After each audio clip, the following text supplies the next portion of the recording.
قرآني نبض حياتي، قرآني طهر ذاتي، قرآني عصمة أمري، قرآني طوق نجاتي. إن القرآن لنور يتفجر في جنباتي، يرفعني عند مليك الخلق لأعلى الدرجات. السلام عليكم ورحمة الله وبركاته.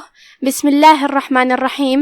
الحمد لله الذي أنزل على عبده الكتاب ولم يجعل له عوجا، والصلاة والسلام على نبينا محمد وعلى آله وصحبه أجمعين، أما بعد. رب اشرح لي صدري ويسر لي أمري واحلل عقدة من لسانی یفقہ قولی. شروع کرتی ہوں اللہ کے نام سے جو بڑا مہربان نہایت رحم کرنے والا ہے. انشاءاللہ آج کے درس نمبر 39 میں سورۃ الغاشیہ آیت نمبر 8 سے آیت نمبر 16 تک کی شرح اور ترجمہ سماعت فرمائیں گے. تو شروع کرتے ہیں. اعوذ باللہ من الشیطان الرجیم. وجوہ یومئذ ناعمہ.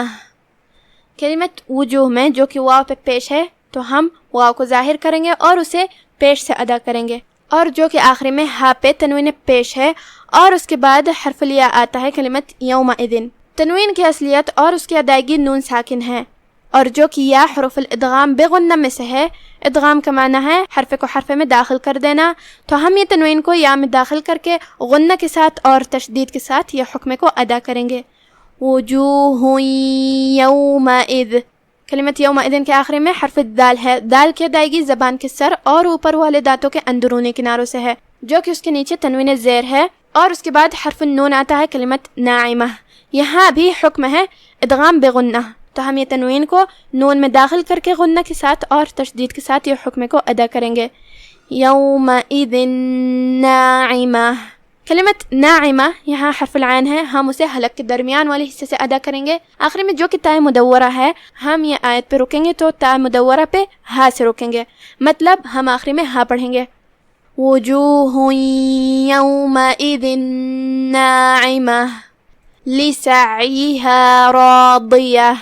کلمت لسعیہا یہاں حرف العین ہے جو کہ اس پہ جزم ہے، تو اس کا دھیان رہے ہم اسے حلق کے درمیان والے حصے سے ادا کریں گے. یا کے نیچے زیر ہے تو ہم یا کو زیر سے ادا کریں گے، زبر سے نہیں. کلمت راضیہ یہاں حرف الرا ہے اور اس پہ زبر ہے. را کا حکم ہے تفخیم، ہم را کو بھاری آواز میں پڑھیں گے، جو کہ اس کے بعد مد الف ہے. مد الف اپنے پیچھے والے حرف کا حکم لیتا ہے، وہ چاہے تفخیم ہو وہ چاہے ترقیق ہو، تو ہم یہ مد کو تفخیم سے ادا کریں گے. راضیہ. پھر حرف الضاد ہے. ضاد کی ادائیگی زبان کے کروٹ اور اوپر کے داڑھوں کی جڑ سے ہے. ضاد بھی حروف تفخیم میں سے ہے، تو ہم را کو اور اس کے بعد مد الف کو اور ضاد کو، یہ تینوں حرف کو ہم تفخیم سے ادا کریں گے. آخری میں یہاں بھی تاء مدورہ پہ ہم رکیں گے تو اس پہ ہا سے رکیں گے.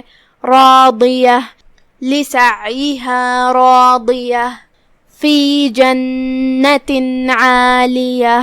کلمت جنہ یہاں نون پہ تشدید ہے، 2 حرف کے برابر ہم نون کو پڑھیں گے. آخری میں تاء مدورہ کے نیچے تنوین زیر ہے، جو کہ تنوین کی اصلیت اور اس کی ادائیگی نون ساکن ہے. پھر اس کے بعد حرف العین آتا ہے کلمت عالیہ میں. عین حروف الاظہار میں سے ہے. اظہار کا معنی ہے ظاہر کرنا، تو ہم تنوین کو ظاہر کریں گے اور بغیر غنہ کے حکم کو ادا کریں گے، کیونکہ حکم الاظہار میں غنہ نہیں ہے. جنت عالیہ. کلمت عالیہ میں یہاں حرف العین کی ادائیگی کا دھیان رہے، آخری میں جو کہ ہم تاء مدورہ پہ رکیں گے تو اس پہ ہا سے رکیں گے. فی جنت عالیہ لا تسمع فیہا لاغیہ. کلمت تسمع یہاں سین پہ جزم ہے، اس کا دھیان رہے. یہاں حرف العین ہے اور اس پہ پیش ہے، دھیان رہے ہم اپنی آواز لمبی نہیں کرتے تاکہ مد واو نہ ظاہر ہو، ہم عین کو صرف اور صرف پیش سے ادا کریں گے. کلمت لاغیہ یہاں حرف الغین ہے. غین کی ادائیگی حلق کے اوپر والے حصے سے ہے. غین بھی حروف تفخیم میں سے ہے، تو ہم اسے بھاری آواز میں ادا کریں گے. آخری میں ہم تا پہ روکیں گے تو ہم اسے ہا سے پڑھیں گے. لا تسمع فیہا لاغیہ فیہا عین جاریہ. کلمت عین میں یہاں حرف العین ہے، ہم اسے حلق کے درمیان والے حصے سے ادا کریں گے. آخر میں جو کہ نون پہ تنوین پیش ہے اور اس کے بعد حرف الجیم آتا ہے کلمت جاریہ میں. یہاں حکم ہوا اخفاء. اخفاء کا معنی ہے چھپا دینا، تو ہم یہ تنوین کو بغیر ظاہر کیے ہوئے چھپاتے ہوئے یہ حکم کو ادا کریں گے. عین جاریہ. فيها عين جارية فيها سرر مرفوعة. کلمت سرر میں یہاں را پہ پیش ہے، را کا حکم ہے تفخیم، تو ہم را کو بھاری آواز میں ادا کریں گے. پھر دوسرے را پہ تنوین پیش ہے، یہاں بھی ہم را کو بھاری آواز میں ادا کریں گے، جو کہ اس کے بعد حرف المیم ہے کلمت مرفوعہ میں، تو یہاں حکم ہوا ادغام بغنہ، تو ہم یہ تنوین کو میم میں داخل کر کے غنہ کے ساتھ اور تشدید کے ساتھ یہ حکم کو ادا کریں گے. سرر مرفوعہ. کلمت مرفوعہ میں یہاں بھی را پہ جزم ہے، تو را کا حکم ہے تفخیم، کیونکہ اس سے پہلے والے حرف پہ مطلب میم پہ زبر ہے، لہذا را کو بھاری آواز میں ادا کرنا ہے. حرف العین کی ادائیگی کا دھیان رہے، آخری میں ہم تا مدورہ پہ روکیں گے تو اس پہ ہا سے روکیں گے. فیہا سرر مرفوعہ واکواب موضوعہ. کلمت اکواب میں یہاں بھی با پہ تنوین پیش ہے اور اس کے بعد حرف المیم ہے، یہاں حکم ہوا ادغام بغنہ، تو ہم یہ تنوین کو میم میں داخل کر کے غنہ کے ساتھ اور تشدید کے ساتھ یہ حکم کو ادا کریں گے. کلمت موضوعہ میں یہاں حرف الضاد ہے، ضاد کی ادائیگی کا دھیان رہے اور جو کہ وہ حروف التفخیم میں سے، تو ہم اسے تفخیم سے ادا کریں گے. آخری میں ہم تا پہ روکیں گے تو ہم ہا ظاہر کریں گے. وَأَكْوَابٌ مَوْضُوعَةٌ وَنَمَارِقُ مَصْفُوفَةٌ. کلمت نمارق یہاں را کا حکم ہے ترقیق، کیونکہ اس کے نیچے زیر ہے. پھر حرف القاف ہے، قاف کی ادائیگی زبان کے جڑ اور تالو کے نرم حصے سے ہے، قاف حروف التفخیم میں سے ہے، لہذا اسے بھاری آواز میں ادا کرنا ہے. وَنَمَارِقُ. کلمت مصفوفہ جو کہ یہاں حرف الصاد ہے، صاد بھی حروف التفخیم میں سے ہے، تو صاد کو بھاری آواز میں ادا کرنا ہے. آخری میں تا مدورہ کا دھیان رہے، ہم اس پہ روکیں گے تو ہا پڑھیں گے.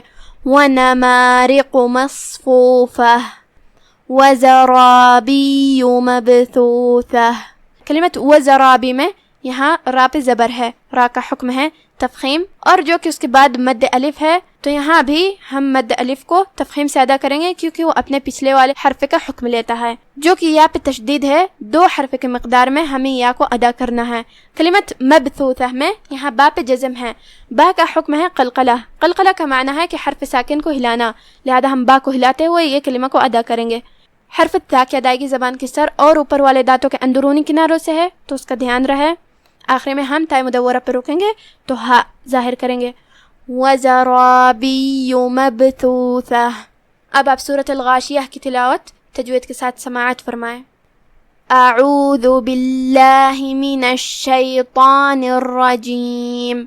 وجوہ یومئذ ناعمہ لسعیہا راضیہ فی جنت عالیہ لا تسمع فيها لاغية فيها عين جارية فيها سرر مرفوعة وأكواب موضوعة ونمارق مصفوفة وزرابي مبثوثة. بہت سے چہرے یعنی لوگ اس روز شادماں بھی ہوں گے، اپنی محنت کے بدلے پر خوش. بہشت بری میں وہاں کسی طرح کے لغو بات نہیں سنیں گے، اس میں چشمے بہ رہے ہوں گے، وہاں تخت ہوں گے اونچے اونچے اور کٹورے قرینے سے رکھے ہوئے اور گاؤ تکیے قطار کی قطار لگے ہوئے اور نفیس مسندیں جگہ جگہ بچھی ہوئی. بس آج کا ہمارا درس یہیں ختم ہوتا ہے. سبحانک اللہم و بحمدک، اشہد ان لا الہ الا انت، استغفرک و اتوب الیک. والسلام علیکم ورحمۃ اللہ.